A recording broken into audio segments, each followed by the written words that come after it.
welcome to this week's episode of the Python People podcast with me, Guy Bevington, MD of True North Recruitment Group. And this week I'm honoured to be joined by Tamer Qtaish. So Tamer, thank you for joining us today on this very white, wonderful winter wonderland of a Tuesday.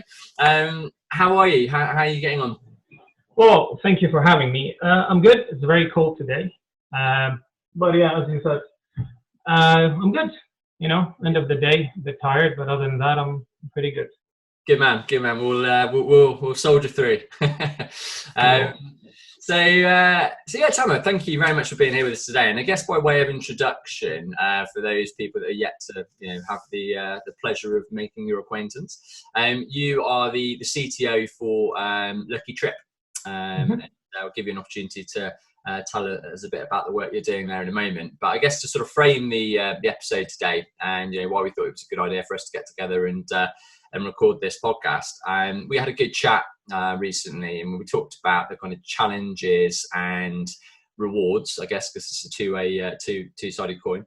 Challenges and rewards of working in a startup environment, in a startup company. And we talked a little bit about why it is that certain startups succeed, and ultimately why certain startups unfortunately fail, and just how kind of pivotal those first few years are, I guess, for any business. And I think even more so, I suppose, in the kind of challenging times that we're all finding ourselves in now. Any startup venture, I guess it's even more poignant now than ever before that they kind of know what to do and sort of how to navigate their way through these turbulent times. And you yourself clearly have a very impressive track record around helping technology startups thrive and scale. So clearly very qualified to talk about this and share some perspectives. So we thought, let's get together, let's record a podcast and pick your brains a bit. And thankfully you agreed to do it. So that's why we're here. So I guess first and foremost, I'd love to invite you just to give us a bit of your background and your career bio to date, and we can go from there. Okay, yeah. So I've been doing this for, I think, 10 plus years now. I would not go all the way back. I think people would get bored. The most interesting years have been the last 5 years, mainly. But I've been working with startups like for most of my life. I just always been attracted to startups. You get to learn a lot, you get to do a lot, rather than a bigger company where your role might be more defined. So I always was attracted to startups. As you said, I do work as the CTO right now for LuckyTrip, which is a tech company that focuses around travel. I think in the website, if you go, it will tell you LuckyTrip is an inspirational travel app that gets you a trip within one app. Within one tap. That is what, that is a soundbite. I'm not really good with soundbites. For me, LuckyTrip is much, much more than just, one tap, boom, you get a trip. So when you look at travel, you think about, traditionally, if you're trying to travel, even if you use websites or apps, whatever, usually what you get is you get asked where you want to go, where you want to stay, and what do you want to do. And that by itself is actually a problem. You don't know what you don't know. There's so many places that I didn't even know existed until I joined LuckyTrip. Another issue, especially our generation, maybe even the younger generation, has this problem more, which is the financial problem. I mean, it's not cheap to travel, and there's so many amazing places that exist that we just don't know about, right? So LuckyTrip for me is a lot of inspiration, and actually making travel so much easier for people. So instead of asking you, hey, where you want to go, where you want to stay, and what do you want to do, we just tell you mainly how much money you want to spend. And out of that, we try to find really cool places for you to go, stay, and things to do. And then, of course, you can filter things furthermore. You can add when you want to go, or specific filters. But the core principle of LuckyTrip is like, tell me how much money you can afford, and I'll find you some cool places for you to go. So this is just, I know I'm not really good with sound bites again, but for me, this is what LuckyTrip is. And just a bit more about LuckyTrip before I go to the company, another company. I really enjoy working with LuckyTrip. I mean, you have really, when it comes to operational excellence for startups, for me, I always put LuckyTrip as a benchmark, even when I left and came back for them. I think LuckyTrip, the way they work, the culture, it is what I believe is what a successful startup should have. I'll give you, I know on my LinkedIn, if you go, you will see Tamer, CTO/co-founder, but I didn't create the idea of LuckyTrip. You know, I joined a year after LuckyTrip went live, and almost 2 years after that, speaks to their characters, for Tiff and Alex. They came to me and were like, you know, you work really hard and we want you to be a co-founder with us. So it just shows you the kind of culture, the kind of, you know, environment they have created, and I was lucky to work with them.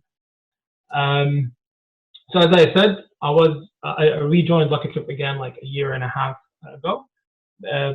Before that, I was at Homey, which was also a very inspirational on it was a prop tech company.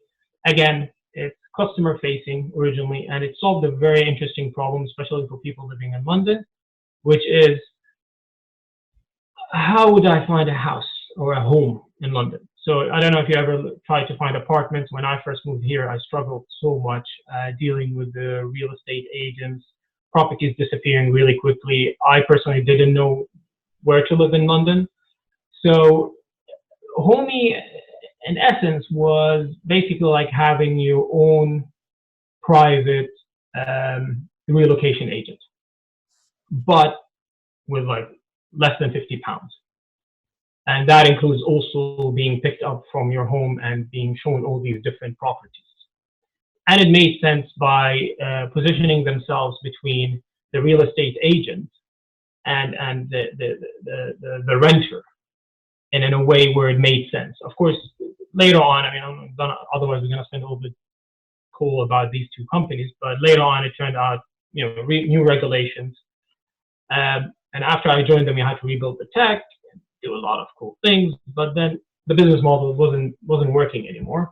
So we figured out quickly, okay, a B2B approach would work, because all these tools that we created to make Homey work could be actually used to help any other relocation agent do their job. And that's kind of what Homey is doing right now. It's still, I mean, the company is still Homey.rent, but the new product is under realpro.ai.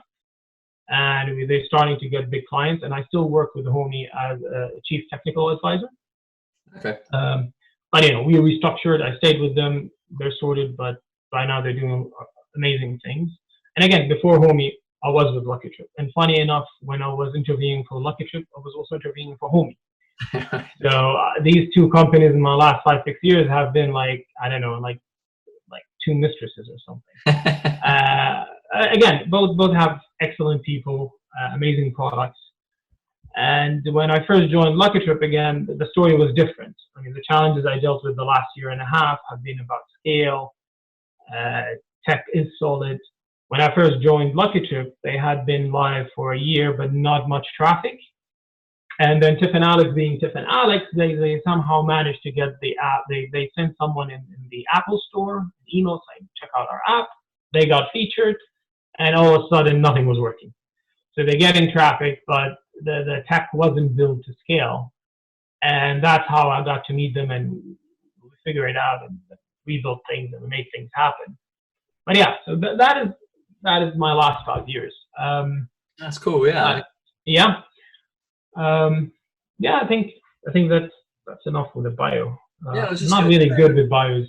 Yeah, no, that's very interesting insight actually, and I like the concepts for both of those businesses, and I guess we can talk about that in a minute about the idea versus the execution. But I mean, in particular, LuckyTrip, I absolutely love the idea of that business. I mean, personally, having kind of been tasked quite a few times to organise, various trips from kind of, family weekends away through to stag do's, through to, the university get-togethers, just being able to go on, like say, right, this is a budget, plan the trip for me. That's just like a dream service. So yeah, I can see why that business would. I know obviously probably very tricky times in the world for any travel business, and I'm sure we'll probably talk about that in a moment. But in terms of an idea of simplifying the process for people, I can see there's huge potential there. So I can see why you got very excited about that particular business model. But no, I mean, the idea aside, I guess, in the world of startups, we all know people that have said, "Oh, I've got a great idea for a business," and they think they're sitting on a multi-million-dollar pound idea. But we all know, I guess, ideas are relatively cheap to come by, and actually, it's about the execution of the idea, isn't it, that ultimately separates what's a successful company from an unsuccessful company. So in your kind of experience, with Homey and latterly, like I say, with LuckyTrip, what do you feel are the most effective ways, that you can share how you've managed to make successful technology teams? So, how have you inspired, how have you best managed teams in that kind of startup environment for anybody else that's potentially in this kind of similar boat? So, I mean, management is of course, it's way more complicated, and size is different, and every company is different. But there are like specific things you can do to have at least this, to manage a group of people. Basic things you can do right away. I think number one is have defined each person's responsibilities. I find a lot of people that don't know what they're responsible for, what they're supposed to do. So clear definition of responsibility is key. Also giving a framework for people to achieve their goals and objectives.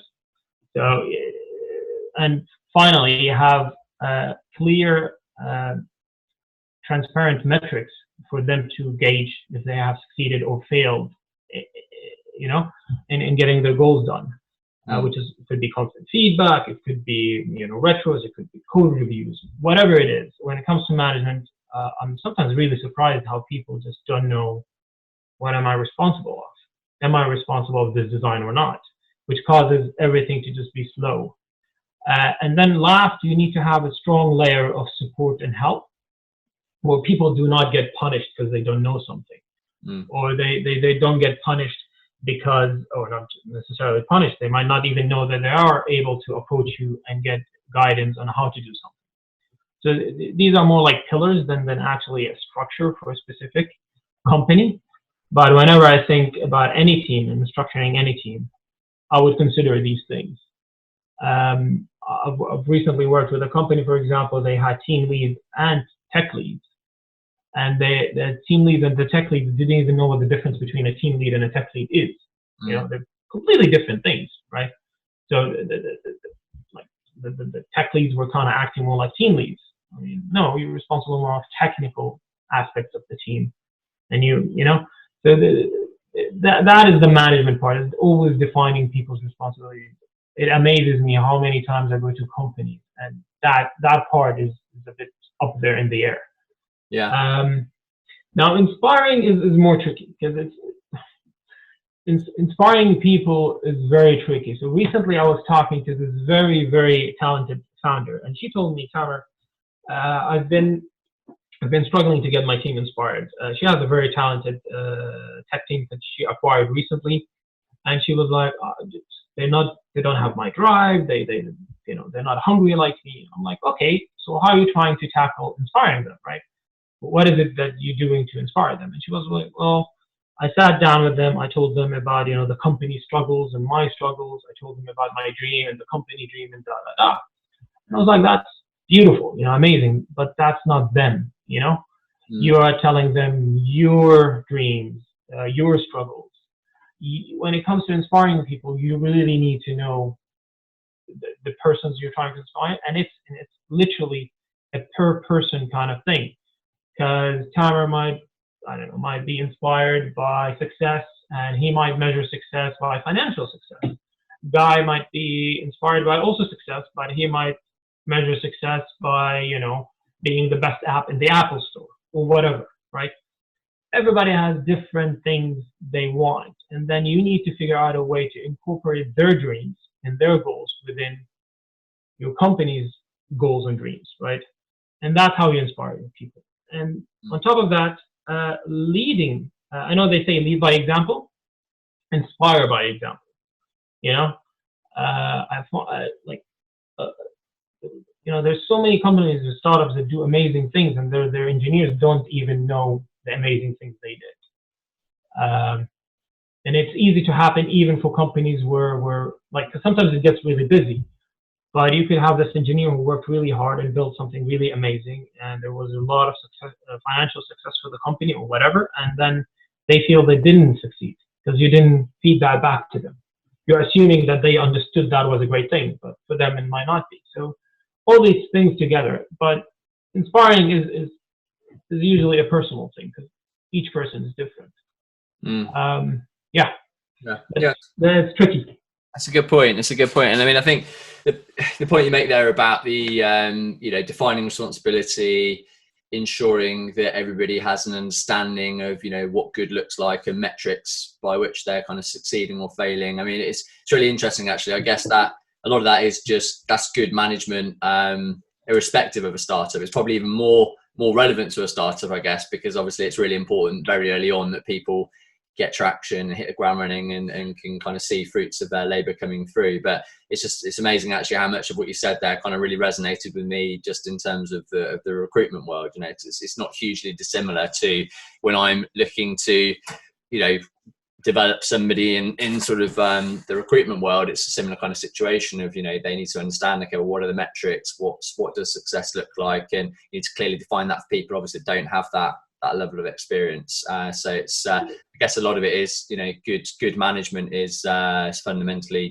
knowing how to deal with people and get the best out of them, isn't it? But no, I'm quite interested to get your thoughts on when you, I guess in a startup culture and a startup environment, it's quite divisive for a lot of people, because some people love the idea of being part of a startup and it all being a bit going in and sort of one day having to do this, the next thing having to do this, and sort of touching lots of parts of the application, versus a big kind of behemoth corporate company where everything's a little bit more siloed and everyone plays their kind of smaller part in the business. And obviously, it's horses for courses in terms of what people are most interested in. But how do you when you talk about defining responsibility, and I guess the early stage of any startup business, people in the company may be expected to have to drop what they're doing, quickly pivot and turn on a dime and then go and focus on another task. And how do you define responsibility in a situation like that, where people might have to get involved, put their fingers in lots of different pies? But then also, how do you kind of go about turning that chaos into some form of sustainable order? What's your kind of opinion on that? Okay, that's a good one, because you're right. Startups are ever changing. Things change all the time. So one of the exercises I like to do with whenever we decide to do something is decide who's leading something. It doesn't mean that, or who's driving it, as actually the word we use. Who's driving this? It doesn't mean that person might take all the decisions, but that person is chasing everyone. Because if you and I were working on something, working on 10 things, 5 of them is yours and 5 of them are mine, I'm going to try and finish mine more than I'm going to try and finish yours, right? Naturally. But you will nag me about anything you need me about. And you will come and be like, oh, Tamer, can you please help me? So you're driving your objectives. So what happens a lot of times in startups, when things pivot, when things change, the lead person gets lost. So no longer clear, okay, we're redesigning the website for some reason, right? It's no longer clear who is gonna make sure that this gets through the finish line. Okay, there's 10 other things that people are trying to get through the finish line. And it's very natural for everybody to pull the rope towards them. Clearly it happens. I mean, even if you have one objective to everybody's going towards, when you do many projects, that happens often. So always have a lead. Like, always have a person that's supposed to drive things, not even a lead. I keep saying a lead, I mean a driver, like a person responsible of a project. That is key. But another thing, responsibility also comes from skill sets. For example, I might do QA and might be responsible for a part of QA, but I'm not really great for QA, for example, right? If you're better in QA and you have the capacity, clearly you should be the one responsible of that process. I'm really good at queries or code or whatever. I'll be doing this. it comes, what are your skill sets? And especially in a startup, you will wear different hats all the time, I did infrastructure, write code, design tables, whatever you have to do, you'll do it. And usually you end up using your skill sets that you're more familiar in. So that, which is what I call trust your experts kind of mentality. And then this is kind of a bit of a side story, but I was in a leadership meeting one time, and there was, I don't know, 6, 7, let's say the most important people in the company sitting for like an hour a week discussing issues, right, or whatever is important.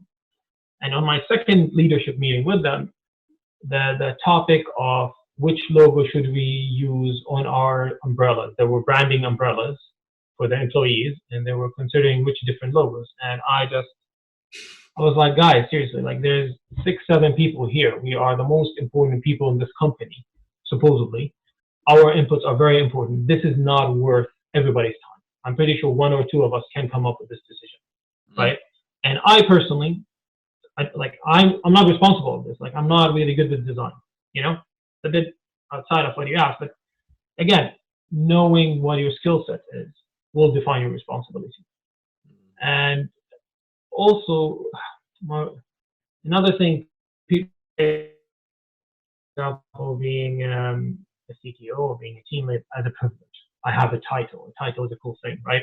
I have never worked as hard as I did now, as I did 5, 10 years, 7 years ago, before I became a CTO, for example. The easiest time I ever had in my life was when I was a junior engineer. My responsibility was very limited. Somebody tells me what to do.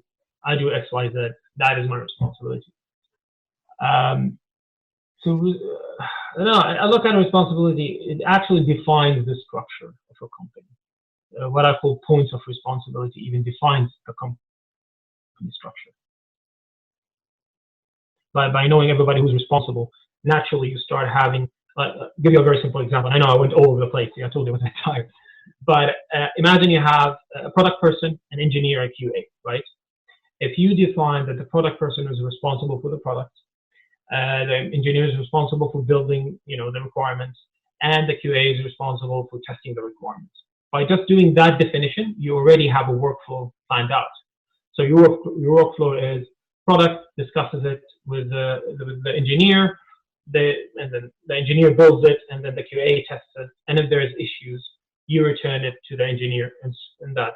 Then you come up with the first problem, which is, okay, we need to record our requirements, because between the product talking to the engineer and the engineer talking to the QA, something might get lost. So here, all of a sudden, you have tickets coming in, So I think responsibility literally defines 80%.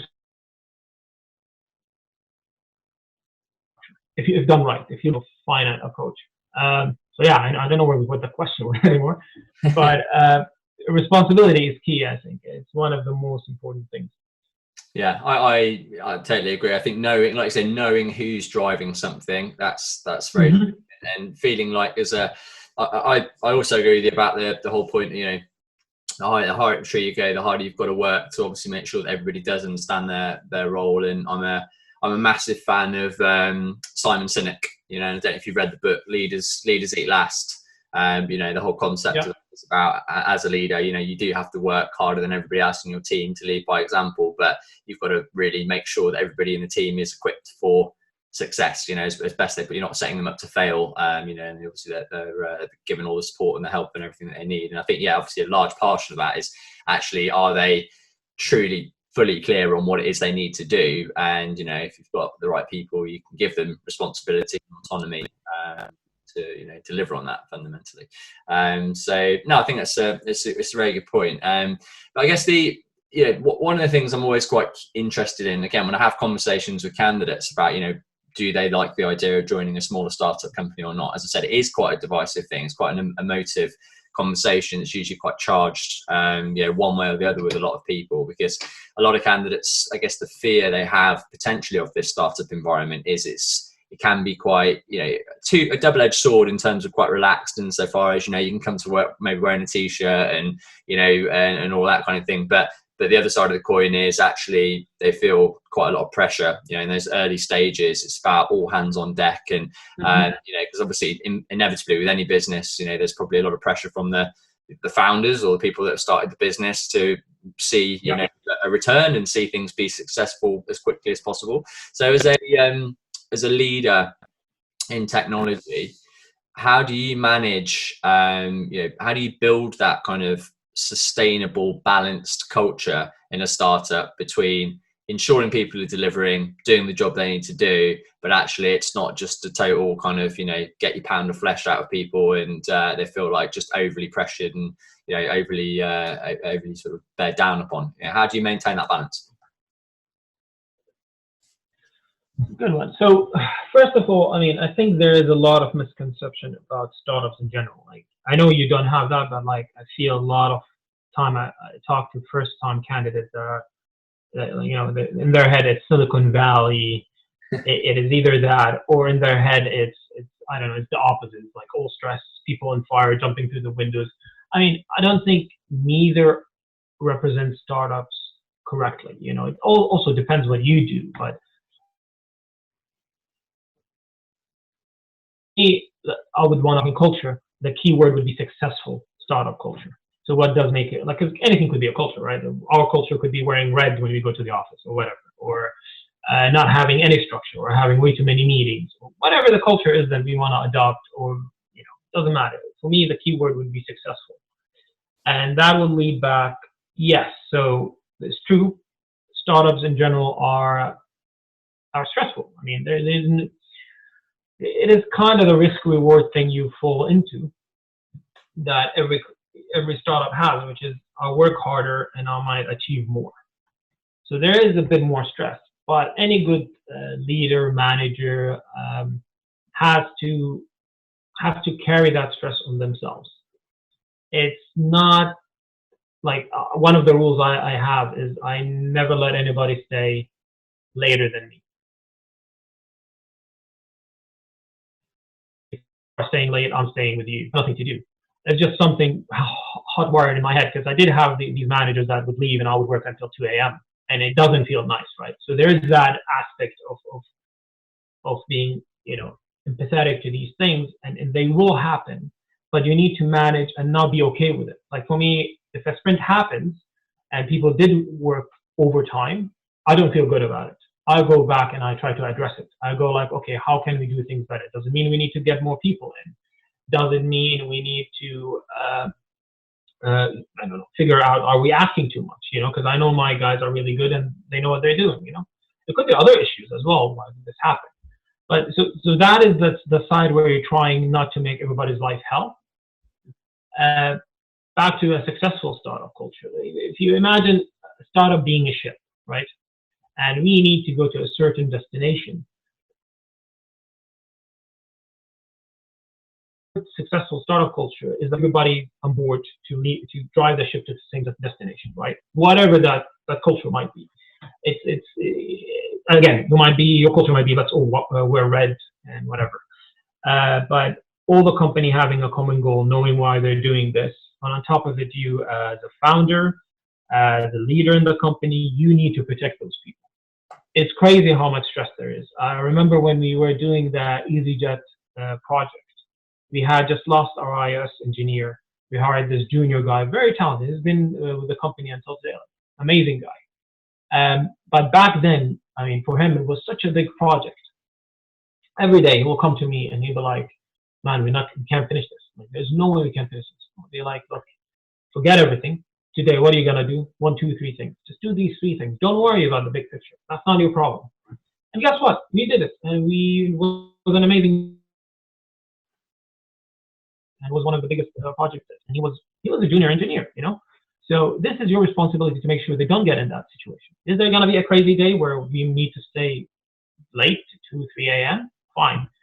But if that happens, look how you can prevent it for next time. So there's even good people, the stress actually makes you not perform well, If you're working late every day, I wrote code most of my life. Like, I know you can't do AMs for more than a couple of days a week before you start crashing. So I don't think it's okay. Yes, altogether, startups are a bit more stressful, but good leaders will protect you and make it a good investment. For your time. I think that's a really, really apt point, and again, sort of bringing parallels between the tech world and the recruitment world. I mean, I've worked in environments in the past where it's almost expected, of you that you're in by 7:30 and you're not out the office before 7:30 in the evening. And I think that if you're expecting that's what your employees should be doing day in, day out, then we're doing something wrong. That there is something fundamentally going wrong in the business model, how we're doing the job, because it isn't sustainable. And I'm yet to find a business where people do work those hours on an ongoing basis and it's actually sustainable. And like you said, of course, everybody's kind of happy to do it once in a while, and sort of pull together for the common goal. Absolutely. But in those cultures where it's kind of an expectation of employees that, if they're not prepared to do those hours, then they're lazy or whatever. It's just, I totally fundamentally disagree with that. And, I think that startup companies. There is something, I mean, sorry, you were saying. There is, as you said, there is clearly something wrong. I mean, back to the same, I'll call him the hero of EasyJet. When I first came back to LuckyTrip, I mean, they were scaling up,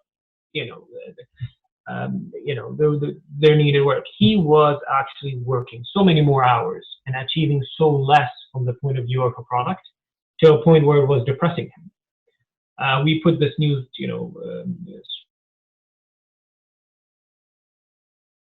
when we introduced better structure.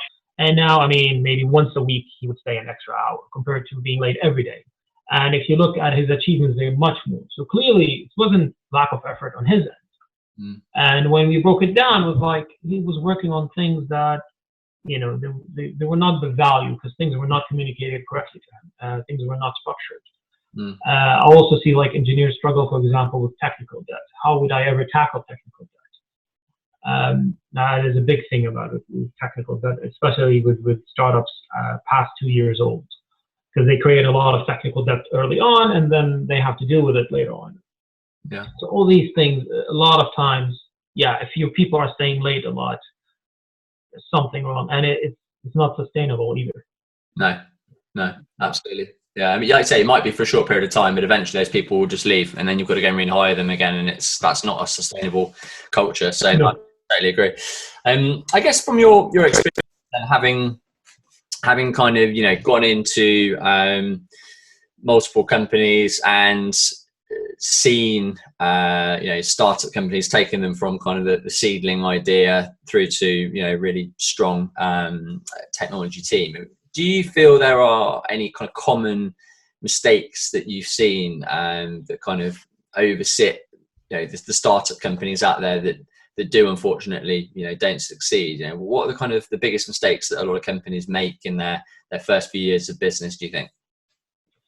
Yeah, I mean, funny enough, I know you sent me the kind of general idea. I just remembered I wrote a document like this to someone a year ago.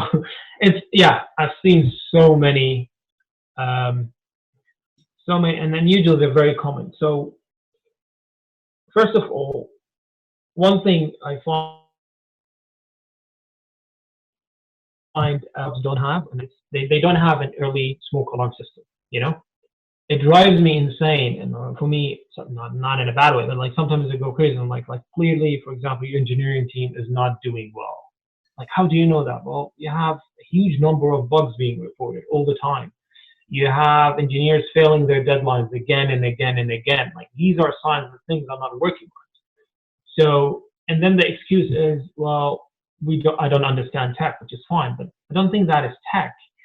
Again, if you go back to giving people, the tools they need and then holding them accountable to achieving something, it's very easy to figure out if things are going well or not. So a lot of startups don't have an early, let's say, alarm system. Like, something is not going well. Another very common thing that kind of surprises me, Bad hires. I mean, just because somebody has a great CV, might have managed 50 people, are a good hacker CTO, right? So I played both roles of being a hacker CTO, I push a lot of code, and then becoming more of a manager CTO. So now I have experience in both fields. But if I was managing 50 people for 3-4 years, don't think I'm gonna be great in writing code. Maybe, it wouldn't be even something I would want to do that passionately. Probably, I don't know. But like, I see a lot of bad hires, not because the hires themselves are bad; they're just bad fit. Yeah. Like, there's no understanding that like CVs are deeper than just, oh, look at him, he had Google experience or whatever. There's more. I mean, you know that because you work in recruitment, but there's a deeper level than that. And on the opposite side, there is also, I've seen a lot of that where they don't, like, they get bad experts in, or they don't trust their experts. Like, you hired this amazing CTO, CFO, whatever, you as the founder, you should trust that person. Or a more common one, they hire amazing designers, and then they go like, oh, why not use orange? Why not use red? They just, I mean, it doesn't get to good results. So the founders I see to succeed usually trust their experts. Another thing is extremes. Any startup that has extremes falls into problems. Extremes, they either too structured or no, either do too many changes or do no changes at all. If you, again, in a ship and you keep changing your course all the time, you're just lost in the sea. And if you don't change your course enough, you're not going where you want to go either. So, I mean, I work with companies that would restructure their tech team twice a month or whatever, also doesn't work. So extremes are also a sign of a startup not doing well. Oh my God, there's so many. Yeah. Another one that kind of I don't love is this reading of articles, because you could read any topic in the world. Let's go Scrum. I believe in Scrum. Of course, I believe in Scrum in situations. Other situations, I think it's not a good fit. And I also in adjusting your Scrum depending on the team and what the company is doing, right? Not any, like, no two teams are the same. But then I encounter people that just read something and then there's this written Bible. No, we can't change this because this is how this article is saying needs to be done. But the person who wrote this article is not the, he himself is telling you every team should, do whatever works with them. Another one, like story points. I was having this long argument with this person, and the story points didn't make sense. And they didn't even know, for example, that the person who invented story points, I saw this, I forgot his name, he started by basing them on actual time. His problem was a bit different, which was business doesn't understand that 1 day of work, if I tell, hey, I'm going to finish this in 2 days of work, they didn't understand that meant days of work, like without disturbance, without, So what he did is basically, he was like, okay, in a week I have 2, maybe 3 optimal days of work. So we will say those are 3 story points. And he said you could call them anything. I mean, this is from the guy who kind of started this whole story point thing. I'll try and find you the link. Very interesting article and video with this guy. And he didn't even understand that, because for him, he just read something. And for him, story points meant complexity in number of people. And it just didn't fit what he was trying to do with his company. And you wouldn't, I mean, he even didn't know when things will be done, It's back to the basics. Like, if you do Scrum, what is the goal behind you using Scrum? Is it for you to be able to see when things are gonna be done and see where problems exist and see how we're gonna make things better? On a retro, we go over the process, we discuss it, we figure it out. Perfect, use Scrum. As you go, well, I read Scrum, and I don't know why exactly, but I'm gonna implement it. And I find it strange. Like, our goal should be the end goal should be, our objective is to get things done right. I'm going a bit in a rant, but I've seen this so many times. And then I come into a business, and usually I also advise small startups, and as an advisor, you just say what you have, and people either take it or not. I mean, you try, because I get really passionate about things, I might actually fight my point a bit more than I should. But at some point, you just give up. And a lot of times it's like, well, and then they start sending you links to articles. But that article talks about a company that has 30 employees and they work in a completely different time, in a completely different industry. You have 3 engineers, you are a founder and the product lead.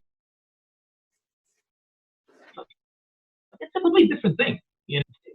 Understand the core ideas and the principles. Don't say this team did it that way, I want to do it this way. That's kind of always driving me crazy. Again, it's that Silicon Valley idea. And I digress. But yeah, that I've seen a lot of.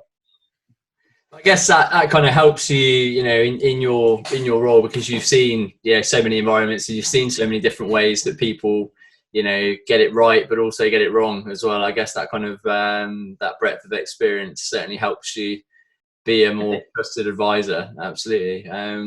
But no, I think it's it's a really fascinating subject, and I think the world of startups, I guess now, going back to what I was saying at the beginning of the episode, I think it is a lot more poignant for companies now. We're not obviously in a fair weather market, with all the uncertainty that's kind of hanging around, and I think any kind of business which is thinking about starting a brand new venture now, they need to be pretty sure that what they're doing is a sensible thing. They need to have the right team and the right way of executing it, because obviously the market is still quite choppy, I guess, for potential investment. But I mean, how do you see the landscape in the kind of the wider the technology ecosystem for startup companies at the moment? How are you feeling about the market in general, and how startups are set for future? I mean, I know COVID has thrown everything a mess. But I think it changes depending on which industry you're in. So if you're in, for example, entertainment, or you're in a good time right now because people are staying at home more, consuming way more entertainment media and such. Of course, if you're in travel, like LuckyTrip, it's rough, it's hard. Companies that reacted quickly and decisively will survive and will thrive because of it.